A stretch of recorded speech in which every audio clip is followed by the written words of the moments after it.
ঢাকার অনেক কাছে সারিঘাট এই জায়গাটা আমার অন্যান্য পছন্দের জায়গাগুলোর মধ্যে একটা। মানে আগে আমি অনেক আসতাম এই জায়গাটাতে, বাট ইদানিং আমার খুবই কম আসা হচ্ছে। অনেক দিন পর আমি আসলাম এবার। আসলে কাশফুল দেখার উদ্দেশ্যেই মূলত আসা। কাশফুলের সময়ে এই জায়গাটা এত পরিমাণ সুন্দর হয়, মানে কি বলবো আর। আর এখন কিন্তু অনেক রেস্টুরেন্ট হয়েছে। এই যে এই ঝুলন্ত ব্রিজটা পার হয়ে কিন্তু একটা রেস্টুরেন্ট আছে, ওখানে কিন্তু বসে ওখানকার ভিউটা আরও অনেক সুন্দর। এরপর নৌকা দিয়ে ঘোরা যায়। তারপর অনেক রেস্টুরেন্ট, কিন্তু একটা দুইটা না, বেশ কিছু রেস্টুরেন্ট হয়েছে। আসলে আগে এত রেস্টুরেন্ট ছিল না, ইদানিং কিন্তু অনেক রেস্টুরেন্ট হয়ে গেছে। আর এই ঝুলন্ত ব্রিজ রেস্টুরেন্টটা তো কয়েক বছর হয়েছে। কিভাবে আসতে হবে এখানে সেটা একটু বলে দিচ্ছি। বুড়িগঙ্গা ব্রিজ পার হয়ে হাসনাবাদ এসে ওখান থেকে অনেক অটো, তারপর হচ্ছে এমনিতে নর্মাল রিক্সাও পাওয়া যায়, মানে অটো রিক্সাগুলা, তারপর সিএনজি পাওয়া যায়, অনেক কিছুই পাওয়া যায়। যে কোনো একটা কিছু নিয়ে সারিঘাট মানে বসুন্ধরা রিভার ভিউর ভিতর দিয়ে ঢুকে সারিঘাট বললেই হবে, মানে ওখান থেকে বললেই হবে, সিএনজি আলাম আমাদেরকে বললেই হবে যে সারিঘাট যাব, তাহলেই কিন্তু একদম সরাসরি নিয়ে চলে আসবে। আর আমার বাসা থেকে এই জায়গাটা খুব একটা দূর না, এই জন্য আমার আগে অনেক আশা হতো। মানে বসুন্ধরা রিভার ভিউ যখন হয় তখন তো আমরা এখানে অনেক আসতাম, তখন কিন্তু এই জায়গাটা এত বেশি মানে জনপ্রিয় ছিল না। ইদানিং এটা একটা মানে পাবলিক স্পটে পরিণত হয়েছে। আমি এখানে যতবার আসি ততবারে নৌকায় উঠি। এখানে যারাই আসবেন নৌকায় উঠতে হলে অবশ্যই দামাদামি করে নেবেন, কারণ আমার কাছে এই জায়গায় নৌকা ভাড়াটা অনেক বেশি মনে হয়। আমি মাত্র 5 মিনিটের জন্য নৌকাটা ভাড়া করছি 50 টাকা দিয়ে। 200 টাকা চাইছিল। আমি বলছি মামা আমাকে 5 মিনিট ঘোরাবেন, আর আজকে তো অফ ডেও না। অফ ডে হলে কিন্তু ঠিকই 5 মিনিটের জন্যই এনাদেরকে 200 টাকা দেওয়া লাগতো। এর আগে যখন আমি এখানে নৌকা দিয়ে ঘুরছি তখন কিন্তু আমি 10 মিনিটের মতো ঘুরছিলাম, তখন আমার কাছ থেকে 250 বা 300 মেবি, আমার ঠিক মনে নাই, এরকম ভাড়া নিছে। আর এই পার থেকে ওপারে আমাকে একটু ঘুরিয়ে তারপর হচ্ছে নামিয়ে দিবে, এজন্য 50 টাকা। আমি বললাম যে মামা এত ভাড়া কেন নেন, আজকে তো অফ ডে না। এই পার থেকে ওপারে যেতে তো 1 মিনিটও সময় লাগে না, 1 মিনিটেরও কম সময় লাগে। তো যাই হোক, ওনাদেরও আসলে সারাদিন নৌকা নিয়ে মাঝিরা বসে থাকে রোদের ভিতর গরমের ভিতর, ওনাদেরও তো লাভ করতে হবে। তবে আজকে ভাড়া আমার কাছে ঠিক মনে হয়েছে। অন্যান্য অফ ডেগুলাতে ওনারা অতিরিক্ত পরিমাণে ভাড়া নেয়।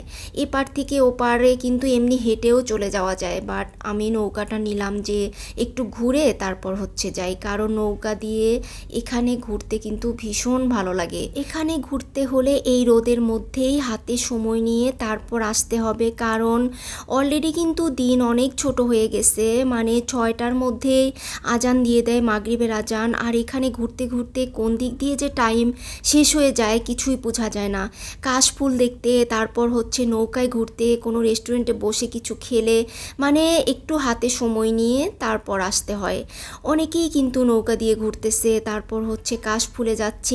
এই রোদ গরমের মধ্যেও কিন্তু কেউ বসে নাই, সবাই কিন্তু মানে আজকে অফ ডে না, বাট তারপরও কিন্তু অনেক মানুষ আসছে এখানে। আমি নৌকা দিয়ে এপারে চলে আসছি, এসে দেখি একটা লোক অনেকগুলা ছাগল নিয়ে ছাগলগুলাকে ঘাস খাওয়াচ্ছে। আসলে এখানে আসলে একদম গ্রামীণ একটা পরিবেশ পাওয়া যাবে। পাশে তো অনেক কাশফুল, এরপর হচ্ছে লেক আছে, রেস্টুরেন্ট আছে, আশপাশের বাড়িগুলোও কিন্তু একদম গ্রামীণ একটা মানে ঢাকার একদমই কাছে গ্রামীণ একটা পরিবেশ পেতে হলে কিন্তু এই জায়গাটা আমার মনে হয় যে অনেক ভালো লাগবে সবার। আমার যদিও অনেকবার আসা হয়েছে, বাট আমি যতবার আসি ততবারই আমার এই জায়গাটা ভালো লাগে। কাশফুল ছাড়া এই জায়গাটার ভিউ একরকম হয়, আবার কাশফুল যখন থাকে তখন তো অন্যরকম একটা মানে ভিউ হয়, তখন অনেক বেশি লোকজন এখানে আসা যাওয়া করে। বিকালে বিশেষ করে অফ ডের দিন তো প্রচুর পরিমাণে মানুষ আসে, সবাই কাশফুল দেখতে আসে, পিক তুলতে আসে, মানে তখন আসলে ভিড়টা বেশি থাকে। কাশফুল যতদিন থাকে ততদিন প্রচুর পরিমাণে মানুষের ভিড় হয় এখানে। কাশফুল শেষ হয়ে গেলেও এই জায়গাটায় মানে লোকজন আসা যাওয়া করে, মানে একটা পাবলিক স্পট আর কি। এখন এখানে অনেকগুলা দোকান হয়েছে, ফুচকা, তারপর আইসক্রিম, চটপটি, অনেক কিছুই পাওয়া যায়। তারপর চা আছে। আমি আসলে এই গরমে ঠান্ডা কিছু খুঁজতেছিলাম, ঠান্ডা বলতে আইসক্রিমে নিয়ে নিলাম, অন্য কোনো কোল্ড ড্রিঙ্কস আমার পছন্দ হচ্ছিল না এখানকার। তারপর আইসক্রিমটা নিয়ে এই যে চলে আসলাম। আসলে এত পরিমাণ গরম পড়ছে, মানে এই গরমে এই রকম রোদের মধ্যে ঘুরতে আসা আসলে খুবই কষ্টকর। তারপরও কিন্তু কাশফুলের জন্যই মূলত আসা। আর প্রতি বছর কাশফুল যখন হয় তখন কিন্তু প্রচুর গরম পড়ে, প্রতি বছরই কিন্তু এই গরমটা এই কাশফুলের সিজনে হয়। এরপর পরেই কিন্তু শীত নেমে যাবে। আর এখানে বসে সময় কাটাতে যে কী যে ভালো লাগে, আইসক্রিম খেতে খেতে আমি কাশফুল দেখতেছিলাম পাশে আর আইসক্রিম খাচ্ছিলাম।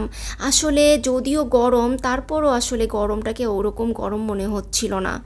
যাই হোক, এখানে বাচ্চাদের খেলাধুলার জন্য অনেকগুলা নাগরদোলা, অনেক রাইড আছে। এখানে বাচ্চারা আসলে একদমই বোর হবে না, কারণ অনেক খোলামেলা জায়গা, দৌড়াতে পারবে, খেলতে পারবে। এরপর বিভিন্ন রাইড তো আছেই, রাইডগুলোতে উঠতে পারবে। আসলে একদমই সন্ধ্যা হয়ে যাচ্ছিল, সন্ধ্যার আগের ওয়েদারটাই বেশি ভালো লাগে, মনে হয় যে এখানেই বসে থাকি, কারণ গরম একদমই কমে গেছে, অলরেডি কিন্তু সূর্যটা ডুবেও গেছে। আর আমি কিন্তু কাশফুল ঘুরেও আসছি। কাশফুলের ব্লগটা আমি নেক্সট ব্লগে দিব আর কি, আমার নেক্সট ব্লগ থাকবে কাশফুলের ব্লগ। আর এই যে আমি একদম লেক পাড়ে চলে আসছি, এবার আর আমি নৌকা দিয়ে পার হব না, হেঁটে হেঁটেই সাইড দিয়ে পার হব। তারপর আমি দেখলাম যে মাঝিরা এখনও মানে লোকজন নিয়ে আসা করতেছে, এখনও অনেক মানুষ নৌকা দিয়ে ঘুরতেছে, আবার অনেকেই প্রচণ্ড পরিমাণ গরমে দেখলাম যে গোসলও করতেছে। যাই হোক, আমি একটু পানির মধ্যে একটু পাগুলা ভিজালাম যে একটু ঠান্ডা হয়ে তারপর বাসার দিকে যাই। এই যে এখন সারিঘাটের একদম ঠিক সন্ধ্যার ওয়েদারটা ঠিক এরকম, এত ভালো লাগতেছিল, আসলে আসতে ইচ্ছা করতেছিল না, বাট বাসায় তো আসতেই হবে। আর মাঝিরাও কিন্তু নৌকা নিয়ে এখনও পাড়ে বসে বসে ওয়েট করতেছে, তাদের মানে এপার থেকে ওপারে যাত্রী নিয়ে আসা করবে এজন্য। এই যে একজন মাঝি তো বসে আছে, যাত্রী পাচ্ছিল না। আসলে অফডের দিনে কিন্তু এসব নৌকা একটাও খালি থাকে না। তো যাই হোক, আজকে এ পর্যন্তই ছিল, সবাই ভালো থাকবেন, আল্লাহ হাফেজ।